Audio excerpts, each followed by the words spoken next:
Assalamualaikum warahmatullahi wabarakatuh. Bertemu lagi dengan Ibu di mata pelajaran PK dan KWU kelas 11 semester ganjil 2020-2021. Nah, jadi pada bab ini kita akan mempelajari tentang peluang usaha produk barang atau jasa. Di bahasan sebelumnya, kita telah membahas mengenai identifikasi peluang usaha. Dan kali ini, kita akan melanjutkan pembahasan mengenai penentuan jenis usaha dan risiko usaha. Tahapan kedua dari merencanakan usaha adalah menentukan jenis usaha yang akan dilakukan. Nah, ada beberapa hal yang perlu dipertimbangkan untuk menentukan jenis usaha, antara lain jumlah modal dan sumber modalnya, ketersediaan bahan baku, baik itu dari segi kualitasnya, kuantitas atau jumlahnya, maupun kontinuitas atau keberlangsungan pemesanan bahan bakunya. Jadi bahan bakunya itu diharapkan tidak yang sifatnya musiman, sehingga bisa dipesan terus-menerus. Lalu ketersediaan tenaga kerja yang diperlukan, prospek pemasaran produk yang dihasilkan, cara-cara pendistribusian, daya beli masyarakat, dan selera konsumen. Nah, jadi untuk menemukan gagasan usaha ada beberapa tahapan awal. Ada 3 tahapan awal dan 2 tahapan lanjutan. Tahapan awalnya yaitu melakukan survei, mencocokkan hasil survei dengan pengalaman pribadi atau referensi dari pihak lain, lalu mendengar atau melakukan diskusi mengenai usaha khusus pada usaha yang sedang diminati. Nah, setelah 3 tahapan awal ini, lanjut ke langkah selanjutnya yaitu melakukan kajian secara umum. Kajian ini dapat berupa kajian ekonomi, secara teknis, ketersediaan SDM atau sumber daya manusia, khususnya yang berkaitan dengan keterampilan yang diperlukan. Jadi, untuk membangun sebuah usaha, kita harus mencari sumber daya manusia atau tenaga kerjanya tuh yang memiliki keahlian dengan produk yang akan kita buat. Lalu langkah yang terakhir yaitu analisis kemampuan keuangan yang ada. Nah, kalau analisis lingkungan apakah diperlukan? Jadi sebenarnya analisis lingkungan usaha itu merupakan suatu langkah yang penting dilakukan untuk menemukan apakah lingkungan akan menimbulkan ancaman atau justru dapat memberikan peluang di luar usaha utama. Jadi secara lingkungan kita harus memperhatikan juga apakah produk yang kita buat dari usaha kita itu apakah mencemari lingkungan atau berdampak buruk terhadap lingkungan atau bahkan memberikan efek baik. Misalkan kita membangun pabrik di lingkungan A, di sana banyak pengangguran sehingga jika membangun pabrik atau usaha di sana banyak tenaga kerja di sana yang mendaftar ke pabrik kita, jadi bisa mengurangi tingkat pengangguran. Selanjutnya, ada beberapa hal yang perlu dipertimbangkan dalam memilih lapangan usaha. Jadi, yang pertama, dari kecocokan, yang kedua, dari waktu, dan yang ketiga, dari perkembangan. Nah, lapangan usaha yang cocok untuk orang lain belum tentu juga cocok untuk kita. Selain itu, yang pada masa lalu atau pada zaman dulu itu usahanya berhasil, belum tentu di zaman ini berhasil juga karena kita mengikuti perkembangan zaman. Zaman itu selalu berubah. Lalu lapangan usaha yang berkembang baik di suatu daerah belum tentu dapat berkembang baik di daerah lain. Jadi misalkan di Banyuasin banyak pohon karet, belum tentu kalau kalian menanam di Ogan Ilir, lahan karet tersebut juga hasilnya akan sebaik jika kalian menanam di Banyuasin. Itu perbedaannya. Nah, selanjutnya ada analisis peluang usaha. Nah, untuk menganalisis peluang usaha ini pada umumnya menggunakan SWOT atau SWOT.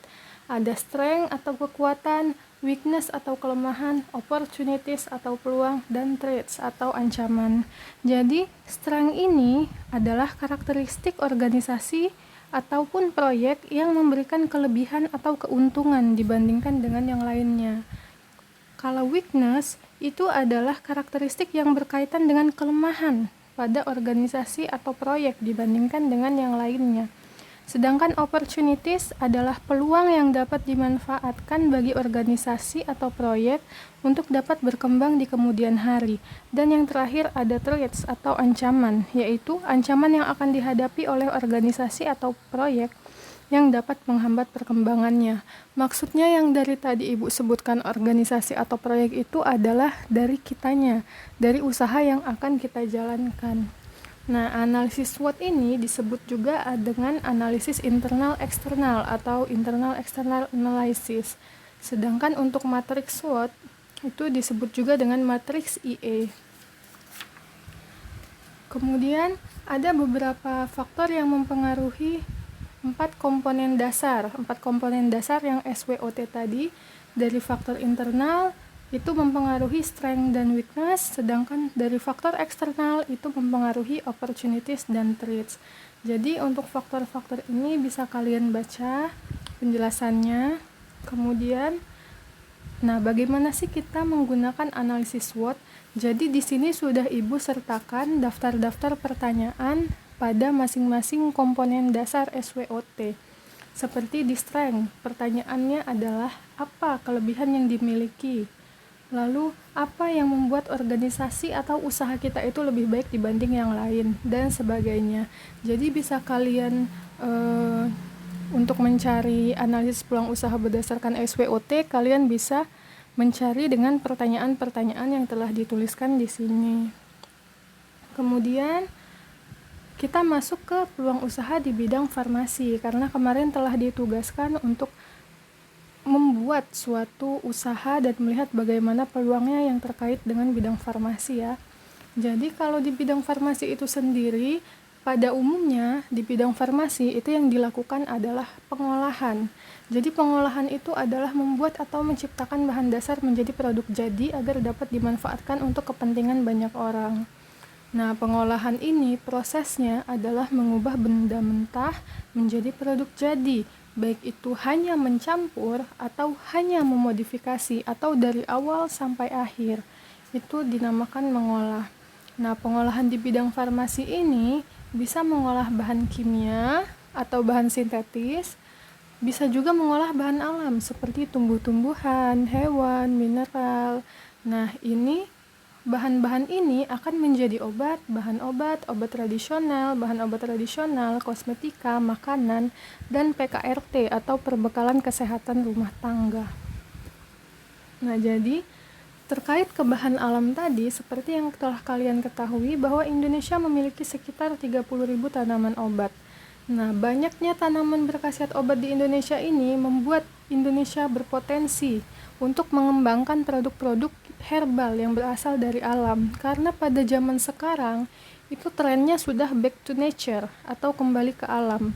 Kenapa? Karena orang-orang itu banyak berpikir bahwa obat tradisional seperti jamu-jamu yang berasal dari tumbuh-tumbuhan itu efek sampingnya lebih rendah dibanding dengan obat kimia. Seperti obat kimia itu maksudnya yang sintetis, kayak paracetamol, natrium diklofenak, allopurinol, itu kan obat sintetis semua, tidak berasal dari tumbuhan atau bahan alam.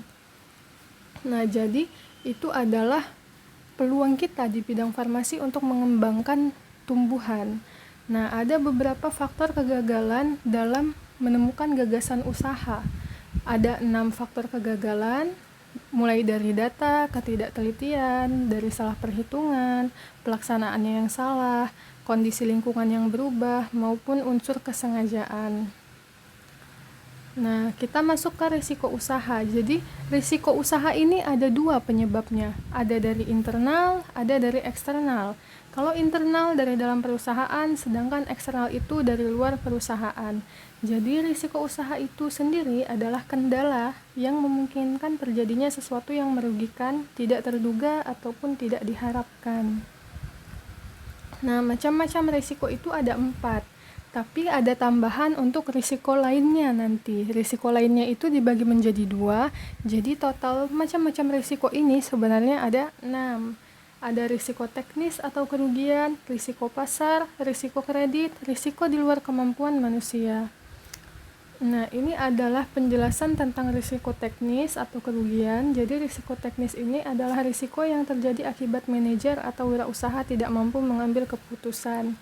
Nah, di tabel ini telah Ibu berikan apa-apa saja yang berhubungan dengan risiko teknis dan bagaimana cara mengantisipasi atau mencegah atau menangani adanya risiko teknis. Bisa kalian lihat di tabel.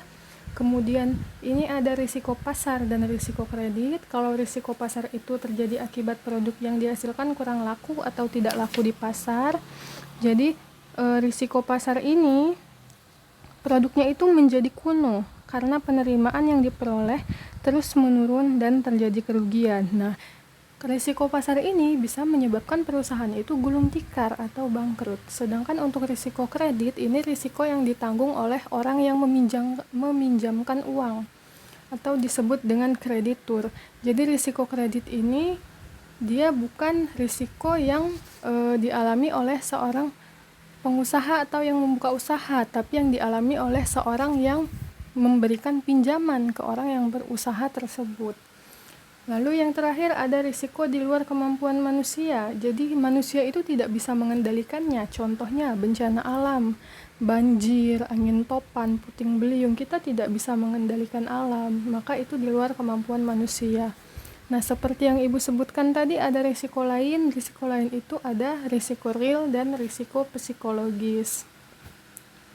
Nah, bagaimana sih cara mengatasi risiko usaha? Ada 9 langkah, yaitu yang pertama, mengambil keahlian dalam mengambil risiko usaha, risiko diketahui sebelumnya, risiko pertengahan usaha, risiko inisiatif dalam usaha, dan risiko diasuransikan. Kemudian tahap yang keenam ada risiko usaha yang tidak diasuransikan, risiko dalam persaingan, risiko dalam keuangan usaha, dan risiko dalam pemasaran. Nah, ada prosedur atau langkah-langkah dalam menganalisis risiko. Jadi yang pertama, tentukan tujuan dan sasaran usaha, kemudian teliti alternatif risikonya, kemudian merencanakan dan melaksanakan sebuah alternatif, lalu melakukan taksiran risiko usaha, mengumpulkan informasi usaha, dan yang terakhir mengurangi risiko usaha. Sekian untuk pembelajaran hari ini. Jangan lupa buka Edmodo karena Ibu akan memberikan tugas di sana. Dan jika ada pertanyaan bisa langsung ditanyakan di grup WhatsApp. Wassalamualaikum warahmatullahi wabarakatuh.